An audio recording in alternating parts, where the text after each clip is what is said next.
It's February 26, 2015. We're here with the Balboa Island Museum and Historical Society conducting Over the Bridge Oral History Project. It's with Ray Lowy, and my first question is, what is your earliest memory of the island? Not being able to find it. Being in LA, never had gone to Newport Beach, but born and raised in LA. And I ended up on the peninsula, had to take the ferry across. Didn't know how to get to Balboa Island. So just happenstance, you discovered it from Well, my ex-wife was living here, so I was trying to find it, and eventually took the ferry across and found it. What year was this that you discovered it? Oh, 60, I'd say 63, 62. And do you recall what it was like at the time? What were your first impressions? Very quaint, very different from what it is now. The San Diego Freeway stopped at Brookhurst. There was no Fashion Island. It was empty lots across the street. A gas station was still on the island. There was nothing in Irvine, but actually there was still cattle on right here in Jamboree and the Coast Highway from Irvine Ranch. What about the business establishments at the time? Do you recall kind of what was here? Oh, a lot of different little boutiques and stores. The Jolly Roger was the big thing then. I'm sure you've heard that one. Jennings Gas Station. And some of the realtors, most of them are gone now. Most of the stores, there are a few that are still the same name. I think I'm the oldest original owner still left on the island. When did you establish your company? 1967. Wow, fairly quickly after visiting, I think. About 4 years. 4 years, okay. So did you move here in 63, or was it shortly after? No, I moved here in 63. You moved here then, okay. And what would you say the main reasons were at the time? Well, I was in the bar business. I was a bartender and a manager. Got sick of that business and was going to open a gift shop. And it turned out a little different. More into a furniture store and interior design. My family had been in the furniture business, and they put some furniture in a consignment, and that was 48 years ago.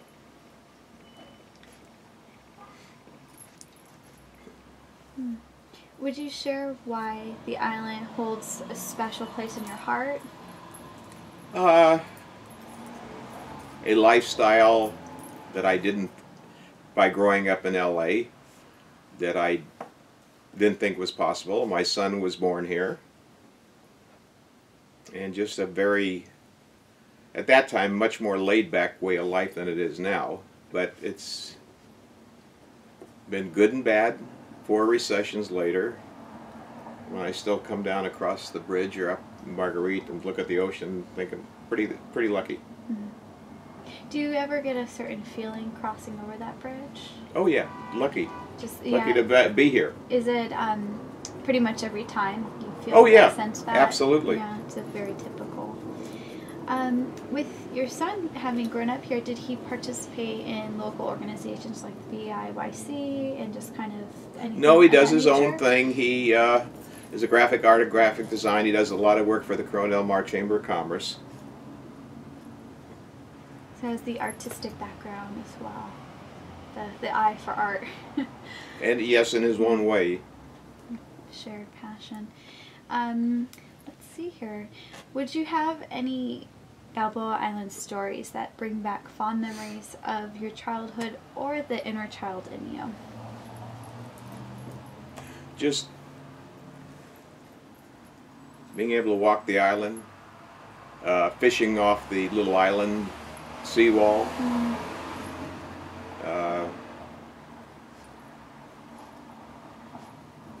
Just a good feeling of living down here. That's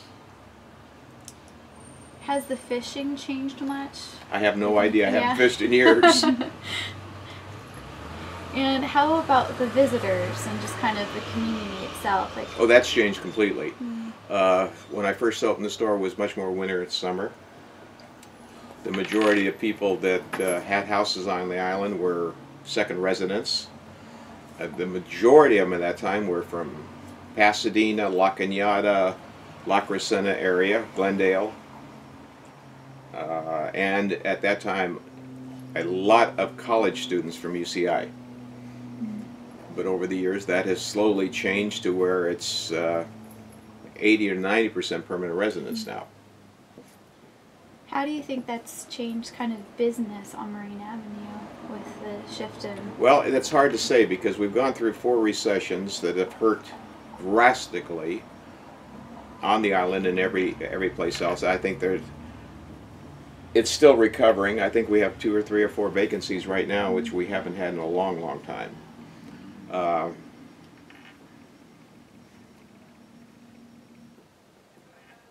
We don't get as many tourists. By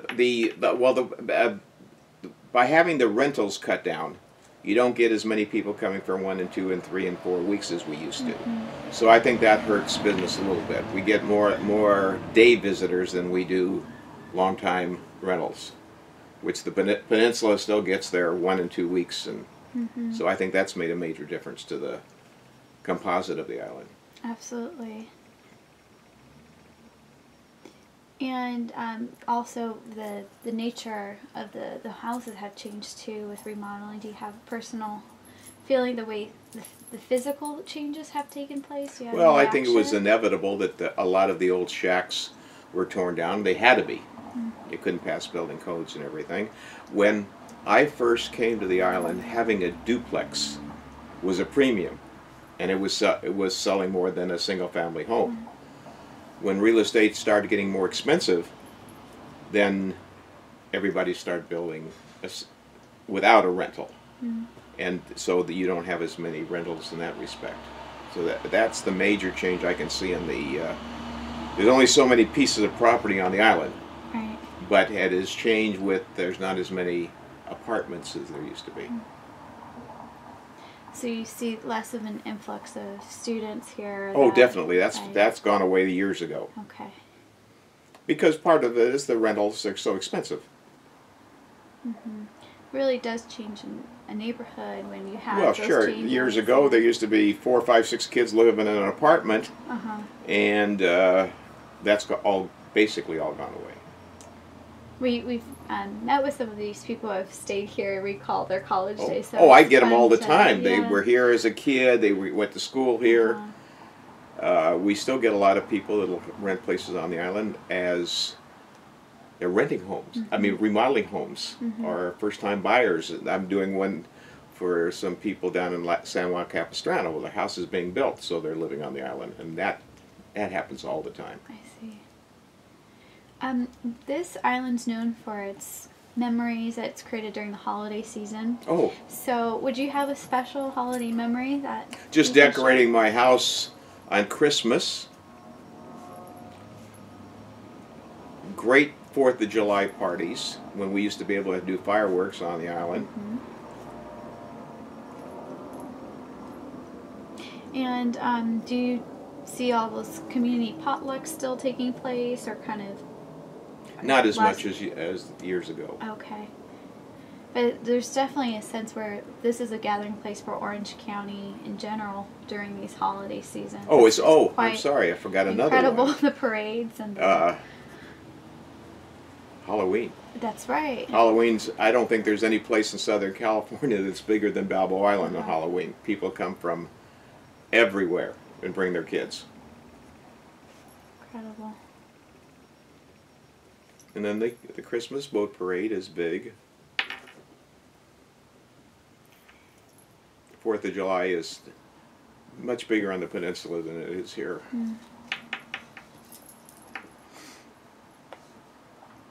How do you think that shapes the area's understanding of the island? So sometimes these people, when they have, interact on it on a day-to-day, so how do you think these group celebrations. Well, I shape think it people's ideas? brings people back on other occasions where maybe they had just heard about the boat parade or Halloween, and I'm sure it'll bring them back at other times. Right. Would you share how the islands become a home to you? Well, after spending 50-some years and the majority of my life here, it is home. I don't think of it any other way, even though I grew up in LA. This has been the majority of my life. Mm-hmm. And majority of it good. Mm. Is there a particular street or an area that's uniquely yours you would find? Right here. Yeah, this is it, isn't it? Spent most of my life right inside. Right in. I probably spend as much or more time in here than I have in my house. This really has shaped you, perhaps. And Oh, the everything, community. yes. Yeah, it's pretty neat. Would you share a favorite story about a celebrity that you've might encountered here?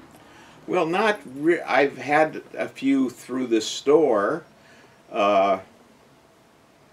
Charles Bronson, John Wayne, Buddy Epson, and a number of years ago I had a group from Laugh-In, and I had a metal sculpture in here, and they were fighting Gary Owens and well, I can't think of her. That was before you guys' time. One of the other cast members was fighting over it, and it got funny. But other than that, just the celebrities that lived in this area. Joey Bishop. I mean, they would, they'd walk the island. John Wayne used to, his wife Pilar had a wig shop across the street that she used to, about once a week, bring away, and he'd walk around, and it was home to them, and most of the people didn't treat them as celebrities. That's why they lived here. They were members of the community rather than a celebrity. It's pretty incredible to have acquaintances. Well, that was quite a while ago. Too. I don't. That has gone away. I don't think we have any of those people or that type of living in the area anymore, except Kobe on top of the hill. That's right. And there's a few baseball stars that have moved into the area. And Jim Palmer, he was he's in the Hall of Fame for baseball. He lives in Corona Del Mar. I consider Corona Del Mar as part of Newport. Right. Would you have a favorite story about a business on Marine Avenue, even if it doesn't exist to this day? Jolly Roger, going there every morning for coffee. Trying to solve the world problems. We never did. Was there a regular group you would go with? Yeah, most of them are gone now. Alan Rapinski that started Armor All was always there. Maxwell. I think most of the people are gone. It's a very unique gathering place. Seems to be a core establishment on That the and having a drink at the VI at night. Would you have any other stories you'd like to contribute to this interview? Any other memories of the island? 4th of July with our big water balloon fights. Tell us more about that. We used to get a funnel about a foot big and put surgical cord on it and see how many boats we could hit in the middle of the bay. But as the ban on fireworks went away, our party sort of went away too. Could they ID where the balloons were coming from, or is it? Could they figure out where the balloons were flying from? Oh yeah, after a while. Sometimes they come back and forth, and the boats would come back and forth. Figure it out. That's great. Well, I don't know if you heard the story why fireworks were banned. No, we don't. We're not familiar. Some people start shooting bottle rockets from the other side of the bay, hit a few houses and a few sailboats that ignited. And after that is when they stopped the fireworks on the island. Do you recall what time that might have been? Oh God, that's got to be in the 70s. Okay. I'm not exactly sure what year now. Okay. Huh. Well, this concludes our set of preset questions. So if there's anything else you'd like to... That's about it. Excellent. That covers most of the gamut. Wonderful. Well, thank you very much for your time. You're That welcome. concludes our interview here.